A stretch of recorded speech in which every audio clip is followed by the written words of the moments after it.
আসসালামু আলাইকুম। কেমন আছেন আপু এবং ভাইয়ারা? আমি তো আলহামদুলিল্লাহ অনেক ভালো আছি। যে যেখান থেকে আমার ভিডিওটা দেখা শুরু করেছেন, একটা লাইক দিয়ে দেখতে থাকেন, কেমন? আর সাবস্ক্রাইব করে আমার সাথেই থাকুন। আর যেসব আপুরা ভাইয়ারা ফেসবুক চালান, আম শায়লা ব্লগের নামে আমার একটা পেজ আছে, চাইলে আপনারা ওখান থেকে ফলো করে আসতে পারেন। আর আমি তো চলে আসলাম, এখন তো বাজে সকাল ৮টা। ঘুমের চোখে দাঁতও ব্রাশ করি নাই। ঘুমের চোখে আগে বিসমিল্লাহ বলে চুলাটা জ্বালাইলাম। চুলাটা জ্বালাইয়া ডিমটা সিদ্ধ করে দেন আমি দাঁত ব্রাশ করতে আসলাম। দাঁত ব্রাশ করা শেষ। তারপর গলাটা তো খুব শুকায়া যায়। রাত্রে ৩-৪ বার উঠি না, মিথ্যা কথা বলে লাভ নাই, একবার উঠি। রাত্রে একবার উঠা পানি খাওয়া হয়। আর খুব ঘুমায় থাকি, স্বপ্ন দেখি যে আমি পানি খাইতেছি, আমার গলাটা শুকায় গেছে। এম, গরমে কি হয়, এই ধরনের স্বপ্ন ঠিকই দেখি, কিন্তু আমি ওঠার কোনো শক্তি পাই না। হ্যাঁ হ্যাঁ, একদম শক্তি পাই না। তো খুব কষ্ট করে একবার উঠা পানি খাই।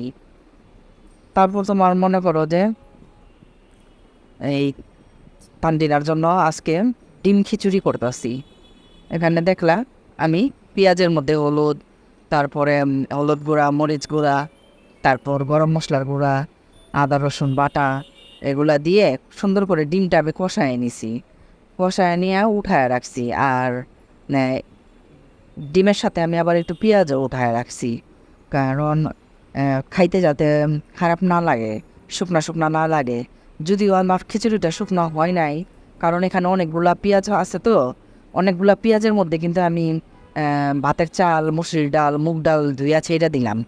তো এ কারণে তোমার মনে করো যে খাইতে ভালোই লাগবে। আর ওইখানে যে রইলো, আমিও পরে খাইছি, তানজিনাকে বিদায় দেওয়ার পরে খাইয়া দেখছি, মাশাল্লাহ আলহামদুলিল্লাহ অনেক মজা হয়েছে। আর চলে আসলাম রান্না করার জন্য। এর মাঝখানে কিন্তু আহ, অনেক কাজকর্ম করলাম।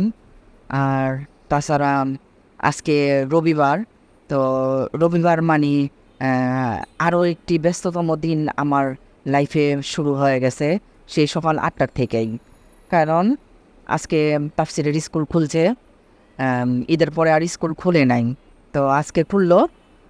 তো তোমার রুটিন না একটা চেঞ্জ হয়ে জায়গা। হ্যাঁ, বারবার চেঞ্জ হয়ে যায় সংসারের রুটিনগুলা। ১.৫ মাস তাফসির করেছিল, একরকম রুটিন চলছে, কিন্তু এখন আবার কি হচ্ছে, আরেক রকম রুটিন আজকের থেকে মানে শুরু হইল। হঠাৎ করে আরেকটা রুটিন শুরু হলে কি হয়, কাজের কোনো আমি ঠিক ঠিকানা পাই না, যে আসলে আমি তাফসিরকে নাস্তা দিব, তাফসিরের টিফিন রেডি করব, নাকি আমি রান্নাঘরে চলে আসবো রান্না করতে। তো সব কিছু মিলায়া মানে কি বলবো, একা মানুষ আমি। আম, খুবই একটা ব্যস্ততম সপ্তাহ শুরু হয়ে গেল রবিবার মানি। যাই হোক, ছেলে মেয়ে পড়াশোনা করাইলে মাদেরকে তো ব্যস্তই থাকতে হয়। যত ব্যস্ত থাকবা, যত শ্রম দিবা ওদের পিছনে, তো অত ছেলে মেয়ে লাইফটা, আমি একটা সুন্দর লাইফ ওদেরকে উপহার দিতে পারবো, এই আর কি। আর তাফসির স্কুলে যাইতাছে মাইনি মাংস, কারণ আসবে সেই 5টার পরে আসে, 5টা বাজে, 5টা 10-এ আসে, এরকম আর কি। তো তোমার মনে করো যে মুরগি বসায় রাখলাম, যাতে ও ঝামেলা না করে বিকাল দিকে ভাত খাইতে বসা।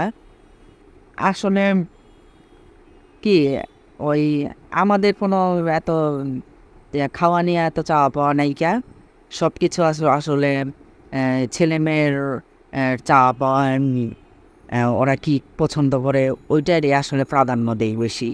তারপর এই চুলায় কালকে কান্দিনারে লাঞ্চ বক্স রেডি করার জন্য মাংস, তোমার যে বিরিয়ানি রান্না করে দেবো, তো তো ওই বিরিয়ানির মাংসটা কষায় রাখতাছি আজকেই।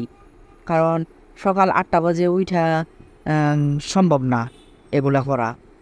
দুপুর টাইমে রান্না করার টাইমে পাশাপাশি আমি যদি কইরা রাখি, এই যদি বিরিয়ানি দেওয়ার ইচ্ছা থাকে, হালকা পাতলা যেগুলো তো তোমাদেরকে আমি দেখাই, লাঞ্চ আইডিয়া টিফিন আইডিয়া দেখাই, হ্যাঁ ওগুলা করা যায় সকালে উঠা। কিন্তু বিরিয়ানিটা তো কষাইতে অনেক সময় লাগে, কারণ এখানে আমি বাদাম বাটা দিলাম, টক দই দিলাম।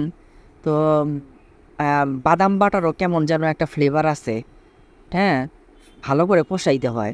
ভালো করে না কষাইলে বাদামের একটা গন্ধ, কাঁচা একটা গন্ধ আসে বাদামের থেকে।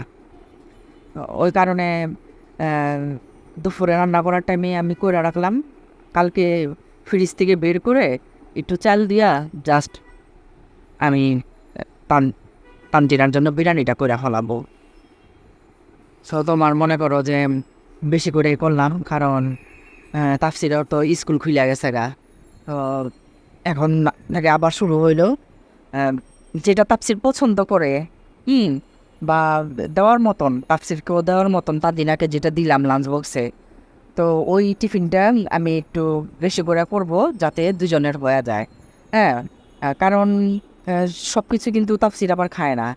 এই যে দেখো সকালে তানজিনার জন্য যে ডিম খিচুড়ি করলাম, এই ডিম খিচুড়ি কিন্তু তাফসির দিলে কিন্তু তাফসির কিন্তু নিত না স্কুলে। তো এই কারণে ওর জন্য আমি করিও নাই। হ্যাঁ এই আর কি, আসলে স্কুলে যাবে, এখন ওর পছন্দের কিছু না দিলে হয়। সে পাঁচটা বাজলে আসবে, এই আর কি। যাই হোক, তো তোমার মনে করো যে প্রাণের স্বামী আর আমি বাসায়, প্রাণের স্বামী একটু আগে আসলো। আসার পরে তো বললাম যে ভাত খাবা, বলে হ্যাঁ দাও খায় ফেলাই ভাত। আমরা দুজনে খাইতে বসে গেলাম গা। পাট শাক রান্না করলাম, একটা মরিচ নিলাম, তো বিসমিল্লাহ বলে খাওয়া শুরু করলাম। আর আজকের পাট শাকটা না, ওই তাফসির স্কুলে দিয়ে আসতে গেছিলো, অন্য আরেকটা বাজার থেকে নিয়ে আসছে তিতা পাট শাক, খুবই তিতা, দাঁতটা পর্যন্ত তিতা হয়ে যাইতেছে গা। যাই হোক, তোমার মনে করো যে গরমে তিতা খাওয়া ভালো, পেটের ভিতরে কিমড়ি কুমড়ি যা থাকে ওগুলো মরে যায় তিতা খাইলেই। তিতাও আসলে আমাদের ভিতরে পেটের ভিতরের জন্য অনেক উপকার। তারপর তোমার মনে করো যে মাংস তরকারি নামমাত্র একটু নিলাম ইদানিং, কেন জানি মুরগি আসলে খাইতে ইচ্ছা করে না। ওই কারণে কি করলাম, ওই যে শাক দিয়া মরিচ দিয়া খাইলাম না, তো তোমার মনে করো যে এই মরিচটা দিয়েই তোমার খাইতেছি, যাতে আমি খাইতে পারি, হ্যাঁ ভাতগুলা যাতে নষ্ট না হয়। আর তোমার ডাল তো দেখলা, আজকে তো ডাল একদম একবারই বসাই দিছি। আহ, তোমার ডাল ধুইয়া তারপর তোমার মনে করো যে টমেটো, তারপরে পেঁয়াজ, রসুন, আদা রসুন, হলুদ গুঁড়া, লবণ, তেল দিয়া একদম বসাই দিছি। তো তোমার এভাবে বসাইলে একবারে এভাবে বসাই দিলে না ডালটা সিদ্ধ হইতে সময় লাগে না। তো তোমার মনে করো যে 15-20 মিনিটের মধ্যে ডালটা রান্না হয়ে যায় গা। তারপরে গোটা দিলেই একদম গইলা যায়। তো মাঝে মাঝে গরমে পাতলা ডাল যেমন বাগার দিয়া করি, তো অনেক সময় তোমার মনে করো যে গরমে এরকম তাড়াতাড়ি ডাল রান্না করে ফেলাই। তারপরে আমরা তো আজকে 4টা বাজে ভাত খাইছি। তারপর তাফসির আসলো 5টা 10 বাজে মনে হয়, তোমাদেরকে দেখাবো গড়ি একদম ঘাইমা, এই 41 ডিগ্রি গরম ঘরের ভিতরেই দেখাইতেছে। ওই যে দেখো ঘড়িতে বাজে 5টা 10, তাফসির আসলো, গাইমা গুইমা অস্থির হয়ে গেছে গা। যাই হোক, কিছু করার নাই, স্কুল তো যাইতে হবে তাই না, স্কুল তো স্কুলের নিয়মেই চলবে। তারপরও তো রোজার মধ্যে আমি স্কুলে যেতে দেই নাই, 15 দিন স্কুল খোলা ছিল। এখন না পাঠাইলে হবে না, স্যাররা আমারে ধরবে যে বাচ্চারা কেন পাঠান না, আমারে ডাকাডাকি শুরু করবে স্যাররা। যাই হোক, তারপর দেখো 5:30 বাজে গেছে, কিন্তু তাফসির আইসা গোসল করলো, পানি তো নাই কলে, পানি ভরে রাখছিলাম। আর তাফসির খাইতেছে। আর আজকে ভিডিওটা আমি এখানেই শেষ করি। আল্লাহ হাফেজ, ভালো থাকো, সুস্থ থাকো। কেমন?